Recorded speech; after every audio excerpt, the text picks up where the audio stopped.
Hey everyone, it's Joseph, aka Joey That Story, and this is my 1 week post op. Today is Tuesday, January 12th, 2015, and I have some amazing news. First things first, the reason why I'm looking like Walter Mercado right now with this bouquet right here is because my husband's boss actually sent that to me, which is real nice, really appreciative. That was very thoughtful. Um, so that was a great day. It's kind of funny how they arrived on my 1 week surgery, but that's pretty much why there's flowers here. But anyways, so I wanted to update you guys. Let's get straight to the weight.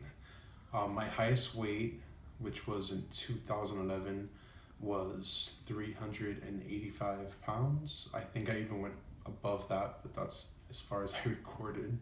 Um, my weight 2 weeks before surgery was like around 347, between 343 and 347. I went on a pretty much like an Atkins diet and a 24 to 48 hour liquid diet pre-surgery, and I got down to 334 on my surgery date.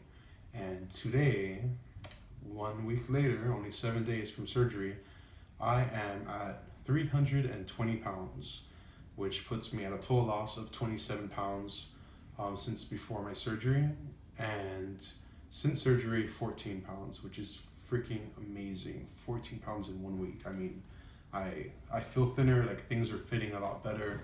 Still kind of swollen in my stomach too as well, but it's amazing. For 1 week, you can't ask for anything better. That's great. I hope I continue on this path. I will say I'm so over this liquid diets. I mentioned that in the other video too. I'm just ready for food, like just like natural, healthy food, like all these like processed shakes and everything. It's just I'm over it. But I have 1 more week, actually 8 days. I have until January 20th when I meet with my surgeon until I move over to the next stage, which is soft foods, like mushy parade foods. So I'm definitely looking forward to that. Let's see, I wrote down some things here. Something I want to talk about. I actually had a little bit of what might have been dumping syndrome. And I'll tell you why. I'm kind of not sure about it.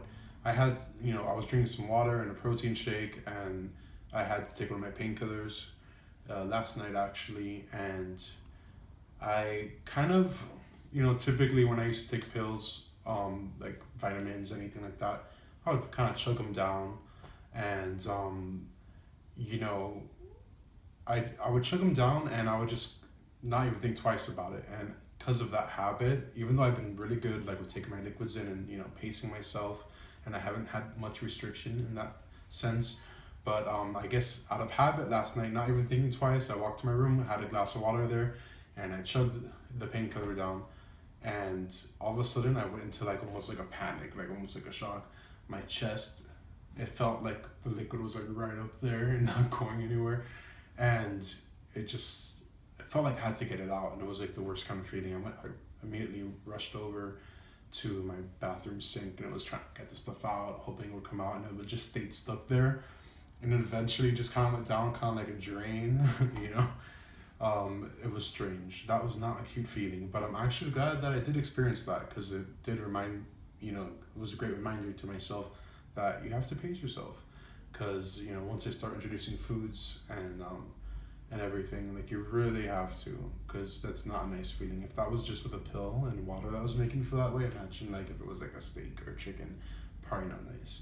And I will also add to that, there was a slight bit of like, not like tachycardia, but I felt like something in my chest too. So it was like not just like my husband brought up a good point. Like, I don't know if you ever swallowed ice and the ice has gone down the wrong tube, wrong pipes, and you have that feeling of like, it's kind of similar to that, but it's actually more like the water is like right up in your throat. So it's a very strange feeling. Hopefully I never have to feel that again.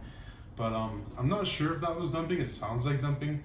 But no, I haven't had any issues apart from that. But I think obviously I'm at fault there for chugging, definitely. And if and when I do drink alcohol, months or a year down the road or whatever, I have to be careful with that too. Because if you know me, if we're friends, I can drink anyone under the table, and usually chug my drinks. Obviously, that's not going to be the case since it's going to hit me harder, and since I don't plan to drink as much. So, not that I drink even that often, anyways. But those are habits that you have to focus on when you're having the surgery. That you break those habits, because I didn't even think twice. It was like late night yesterday. I was just ready to go to bed, and I just was used to my habit.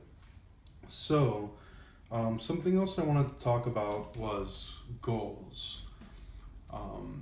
I think everyone in their mind, especially if you've done the whole like losing weight, going up and down, and you've been maybe fairly skinny at some point in your life, you have a number in your mind or a general idea of where you want to be weight wise. For me, I have a few goals. Right now I'm 320.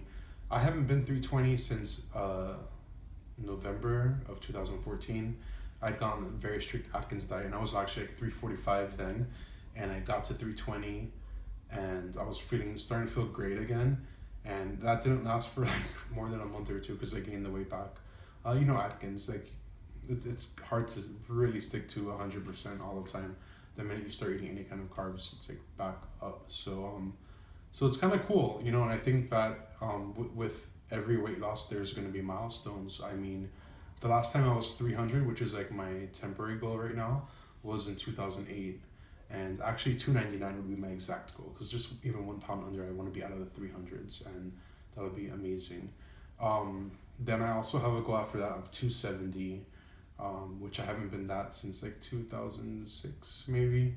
And then for my lowest goal, I want to get down to like 200 or 210, just to see how that feels. Because the lowest I've ever been in my adult life, when I was like 19, 20, I got down to 215. I actually looked pretty sickly and a little bit too skinny, and my head was starting to look all huge and everything. Like, I have a big, as you can tell, I have a very big frame, and I'm a big guy. I'm like almost 6'5". So don't want to be too skinny, but I don't mind going that low just to see how it feels. Maybe the weight will be distributed different now that I'm older. But I think it's kind of a tough question to answer. Where do I want to end up being at? Because there's also the infamous regain. People always regain a little bit, 10 to 20 to 30 pounds after they're out 2 years, 3 years out or whatnot. I think if I sit anywhere between 220 and 250, I'm actually okay. And more than the number, I think what's important is like the fact that I'm able to still go into clothing stores and get clothes without any issues, without having to go to the big and tall store. And more than a number, how I am, like am I fit? Am I solid? Am I healthy? It's not so much about the number for me. People get really carried away and hung up on the whole numbers things. Oh, I gained 5 pounds. Oh, I gained 6 pounds. I think 250 muscle, I'd be fine with that. I mean, there's football players that have like super lean, like no body fat, and very low body fat, and they're 250 solids. So it's not so much about the number for me. I definitely want to get, once I get to a comfortable weight, I want to start working out more. Doing sit-ups at this weight rather, not nice. I definitely even remember from like being skinnier years ago, so much easier, just things like that. And also, I've had issues with like my plantar fasciitis, like the heel spurs, and I have a knee that kind of doesn't feel that great. So I mean, I want to get that weight off my feet first before I do anything kind of heavy duty. But that's something to, I look forward to that. And something else I want to talk about, if you're on my Facebook, you know about this. But I was on all kinds of diabetic medications. I became diabetic. I found out a year ago that I was type 2 diabetic. And my surgeon took me off my medications, and my sugar is better than it's ever been, even when I was taking 3 different types of diabetic medications, which is amazing. He basically told me your diabetes is going to be in remission. You're not going to have a need for it. So that is incredible, amazing. I mean, if you're on my Facebook, you know about this already. And I took my sugar this morning, right when I woke up, and my sugar was at 140, which is still a little high, but I never got to those numbers with 3 different types of medications, and even on Atkins. So the fact that I'm there now without medication is amazing. I'm definitely going in the right direction with that, which is an amazing accomplishment. And it's an NSV, it's a non-scale victory. And also, as you guys know, I quit smoking in October. I have no desire to smoke again. That's another thing as well. So everything is going on its great, course. And right now I'm still focusing on getting my protein in, getting my water in. I've noticed I haven't been drinking so much water because I've been getting all my liquid and hydration from like the protein drinks, various protein drinks that I take. Actually, I have my right here. But I want to get some more like just water in, like not even like Crystal Light or anything like that.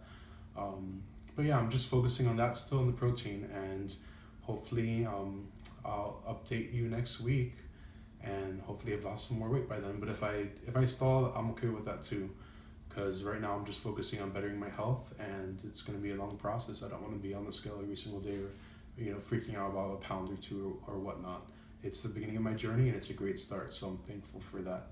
But that'll be all for today's update. But yeah, major victory, 14 pounds in a week. That's amazing. But please like and subscribe per usual, and I will see you soon. Thank you so much. Have a good day. Take care.